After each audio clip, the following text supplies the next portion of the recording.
is a story based on early 2000 on a small town of Kirtipur, Nepal. The story is about two friends, Bala and Rekha. Rekha is married with her husband Dinesh. My name is Pratikshya and I will be your narrator for this story. The title of the story is Bara.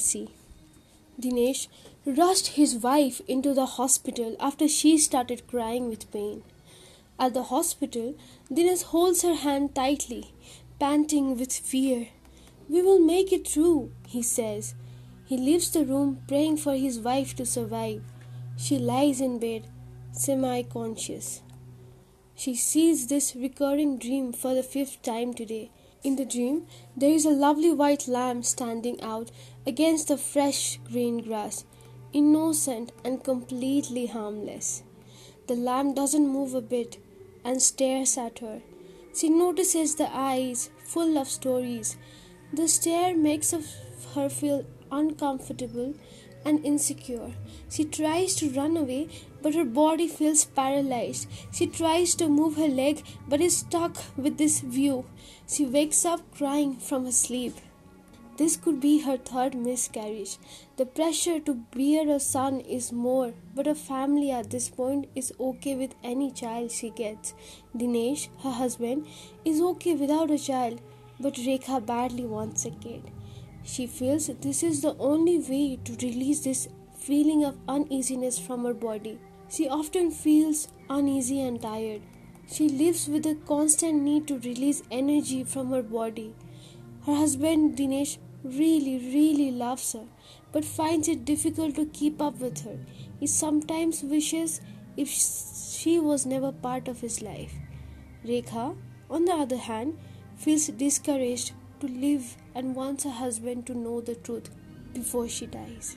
Dinesh sits in the chair right beside her bed and she starts talking about her most depressed memory. "I was 13 years old at the time and had a friend named Bala, my only friend, when my family moved to the town of Kirtipur, a small town inhabited mostly by Newar people. Few people from other communities. She was my only friend for years. I will not say that we had deep, intimate relationship. She was quite introverted, so I didn't expect anything out of her. I just liked looking at her. Bala lived in a two-storied Newari designed house. The house looked old, but you could say that the house must have been one of the most beautiful houses a decade ago. Despite looking old, the house still had its aura. If you ever passed by the road, you would want to stop and look at the house. It was right beside the main road and local police station. So you could say that the owners built this house with a fortune spent. Her father had a drinking problem. It was not a secret, but she never really talked about it. Her father owned a sweet shop, but it was mostly looked after by her mother. She was not active in class activities, but good at studies. I remember being stunned when I saw her for the first time. She was this feminine energy that made me interested in her instantly. I just couldn't process the feeling that she was just a teenager like me. She was too calm and composed for her age. I sometimes used to wonder, is it just me or the whole class perceives her the way I do? I used to think about getting attention in school because I was friends with her. Don't get me wrong, I didn't hate her, but I couldn't stop observing her from the day we became friends. I sometimes engaged myself in thoughts about difficulties in her life. Her father was notorious for his embarrassing drunk stories, so much that he was the talk of the day. But I saw this situation as something that would make her look even more attractive. Her misery, in the contrary, attracted me. I used to think boys from my class should be liking me because I'm fun to be with. I also used to imagine Bala being with some guy. What would she be like then? Could she possibly be funnier then? Would they enjoy her company? How would they see her? as a perfect feminine goddess who just mesmerizes everyone with her presence, or a girl they would just get bored eventually. I thought about Bala that I so much thought about Bala that every time I was alone in my home, I tried feeling like her. Imagined being this girl who is always on her best behavior. That feeling made me feel good about myself, but every time when she was around, I couldn't feel as feminine as I would like. We never fought. We never fought. She never talked about boys despite getting attention from them.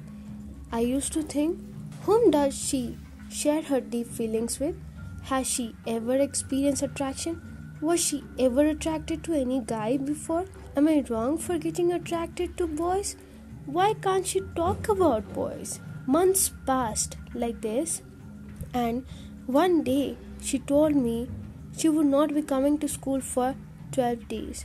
She was 13 and expected to complete the ritual of gufa or Bara in Newari language, Nepal Bhasa, her local language.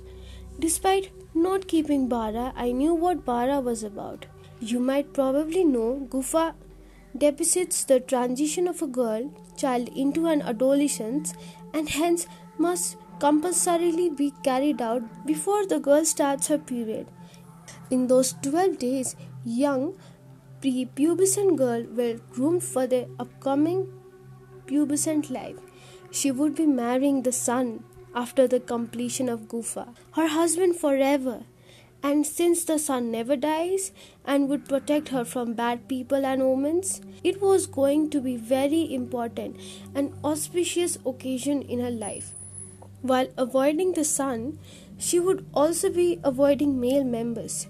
She would be spending her time in the dark room and seeing the sun and boys from my class after 12 days. Part of me wanted her to change and start talking about feelings, talking about desire and attraction, everything that a teenager girl would like, while last part of me felt threatened by her beauty and her grace. Not only she was seen to be even prettier as a girl, but also sexually attractive as a young woman in this process. After completion of this process, so I calculated in my head 12 days without her sheet would probably make her skin much lighter. Fellow classmates would see her and talk about how she looked. She would probably look even more pleasing in bridal appearance. How the sun would make her face glow and the red sindoor would add extra charm to her appearance. On the other hand, I would be the same girl I was 12 days ago. I clearly remember Bala feeling nervous before that day. She asked me to visit her in between those days. That somewhat felt good, and I felt intimate with her for the first time, knowing that she would miss me. The school was different without her. I was unsure how I would deal with school environment, especially during lunch break. But surprisingly, school without her was overwhelming. I was finally talking to people and getting to know them in person after observing them for so many years. Irrespective of my distant nature, people were genuinely interested in being friends, possibly because they wanted to know more about Bala as much as I did. I visited her on the third day of Bara. We didn't talk much except for I told her what happened in the class. She was not alone, but there were 11 more girls participating in this ritual with her. I was a bit disappointed after seeing her not giving me any attention, despite personally asking me to visit her. The question arose again, why was she even friends with me? Does she think about me as much as I do? The room was dark. I tried noticing every one of them, but no one was as comfortable as she was. I asked her if she made any friends, but she told me she is only talking to her cousin, who is a year younger than her. She had no one to talk to. It made me satisfied that she has not made that much of new friends, other than her sister. She was the quiet one between two of us. Myself, on the other hand, was making new friends every day and was enjoying not seeing her. Would I be better off without her? I wanted a break from her and decided not to visit her for a few days. I saw her again on the fifth day. I saw her getting comfortable with her environment. As I predicted, she was looking graceful as ever and was singing an old Newari folk song. I never heard her sing before. I sensed other girls in this room getting intimidated by her. Not the best of voices that I've heard so far, but there was soulfulness in her voice. I visited her the next day too. Right after school, I rushed to her house. I was curious to see more of her. Different games and activities were played to register the environment. Today, they were planning a game where Bala was blindfolded in red silk blindfold. She was chuckling and she was searching for her hidden friends to catch. Me, being a visitor, I sat in a corner and watched them play. She seemed absorbed with this sealed world. I enjoyed her giggles and her perfect set of teeth. Not once I saw her happier than she was. The seventh day arrived. She had a few days left now. She looked fresh and much prettier than from school. She looked at me with those deep brown eyes, slowly lifting her eyelashes and asking me if today we were burdened with classwork. I tell her not to worry and try to present my best what I learned from the class that day. I found her even prettier in the dark. Her dark brown eyes and dark curled eyelashes with her open luscious curly hair. She told me that she applied gufa on her face, a paste made of rice flour which was supposed to scrub away impurities from her face, it making it glow with fairer, softer, cleaner skin. I noticed her elegantly painted feet. She was applying Allah on her hands, which is a red dye that is applied to the hands and feet. It was my first time considering anything other than her face beautiful. Her hands were always better than mine. There were no mirrors allowed in the room. If only she knew how beautiful she has become. I looked at my hands and feet. It was hairy and looked unladylike, while she elegantly looked at me with young ladylike femininity.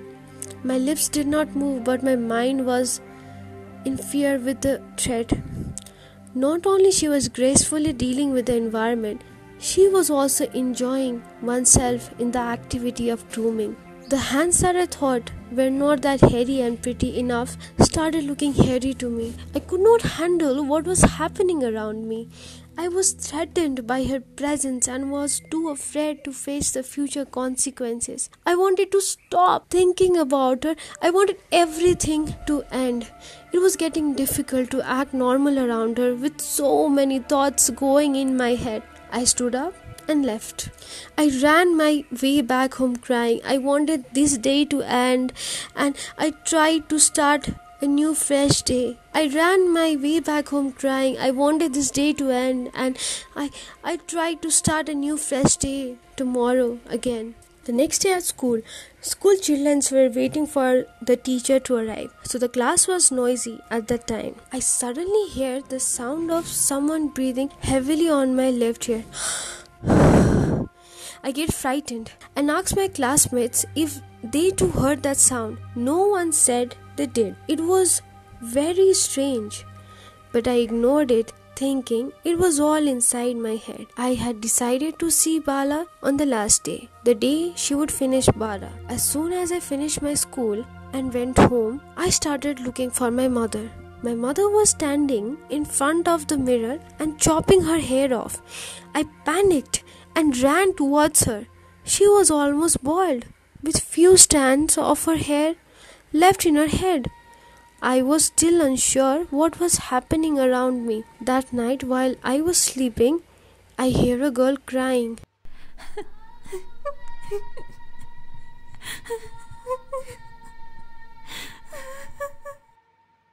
I wake up to this frightening dream. I sense someone behind me.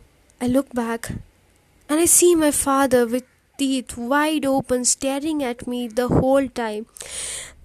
I run fast as I can and hide below my parents' bed. Pray that this is just a nightmare. Oh God, make this a nightmare. And I ask God for everything to end. I felt lonely. It was getting difficult to trust my own parents. I wanted to run away from everyone. I was too afraid to confront my parents or even leave the house at this time. It was 3 in the night. I spent the whole night under their bed. For the whole night I kept on saying, God, I wish it's a nightmare. Please make this a nightmare. The next morning, I wake up in my bed and feel glad, hoping it was just a nightmare. Everything was just a dream, except for my mother cutting her own hair. I felt like going to school because it felt much safer there. While I was going to school, I heard someone calling my name. Rekha! It is often said that when someone calls you from behind, you don't look back immediately. I started doubting every event that was occurring. I was not in my best mental state and everything was starting to scare me. I turned back and I saw a girl standing with no head. I gasped. I hurried my way to school without looking anywhere. I just kept on running till I reached my classroom. I did not get proper sleep from the previous night and I didn't realize when I dozed off in class. I opened my eyes right before the lunch break. One of my friends told me someone has called me in the girls' washroom. I went straight to the washroom and heard bangles clicking.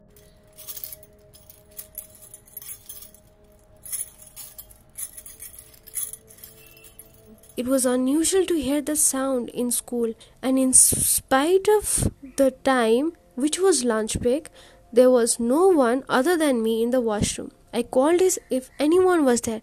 Hello? Is anyone out there? Someone asked me to come to the cornermost toilet. I went straight there.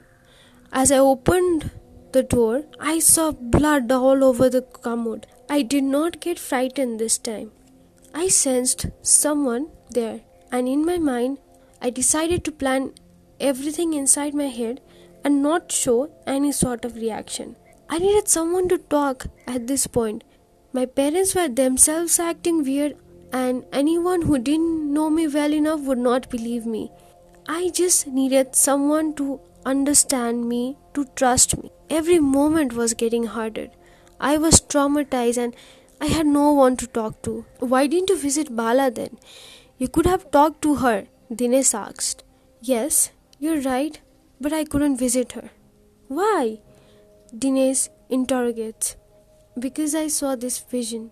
I saw Bala the way I imagined she would look like after she completed her Bara. She looked betrayed but divine in the red bridal outfit. Her eyes are sad and full of secrets, and in my mind's eye she still looks divine as ever and leaves. The moment I saw this, I knew there was something wrong with her. And you still didn't visit her? You know, some girls die due to lack of nutrition in the cold dark room. It is easier for them to fall ill, and since she is not allowed to leave the room, there is little or no medical assistance, and the girl at no cost can be brought out of the room for treatment before the completion of the ritual. Why are you telling me all this? Is she dead? The girl who dies during gufa must be buried in the exact spot she died, and the female members of the family must dig the earth out of the house to make this possible. Dinesh gets agitated and asks again, Rekha, answer me. Is she dead? How did she die? Do you remember the oil she was applying on her feet? Which made me so jealous that I never visited her after that? Yes. During Bara, the girls are expected to be under the evil spirit, and the objects used inside the room, no one should be allowed to bring anything outside that room. I stole her Allah. I wanted her to stop. I wanted everything to stop. People say she got ill. She was alive till the 10th day. If only I visited her and kept back that Allah, she could have probably lived. I knew something was not right all those times. I heard those voices, but I never once thought about visiting her. The way I saw it, no one would blame me because this does not sound realistic. And what can a 13-year girl do after all? My younger self did believe in the idea of God. But I thought my pain is more important and I have more reasons to leave. Now she is buried inside the same old house. The son never dies. A Niwari girl who has completed her gufa will never become a widow. Even if her real life husband passes away, she died in the dark without ever getting to marry the son. She died without seeing the sun for the last time. She felt trapped, and I felt trapped looking at her. Even her soul is trapped inside that house. I gave her pain that no one deserves. She obviously never did anything wrong to me, but today, when I think of what I did, I finally know she was just a little innocent, disturbed girl I should have never let go. After the revelation about her life, Rekha tells her husband, part of my worst younger self would have been happier that I made such a beautiful girl die before she understood womanhood. From the time I took her Ola, I can sense her around me. I can still feel her around me. She was such a beautiful girl who didn't know how beautiful she was. Rekha takes a depressing breath and says, she could never experience what it feels like being a woman. Now you know why this is my third miscarriage. I'm cursed, Dinesh. I can never be a mother. I hope she forgives me for what I did. In her last conscious seconds, she sees a beautiful green hill from a distance and a white lamb grazing. The dawn compliments the white lamb, carelessly jumps from one place to another. She realizes it's a dream, but tries to wake up, but can't.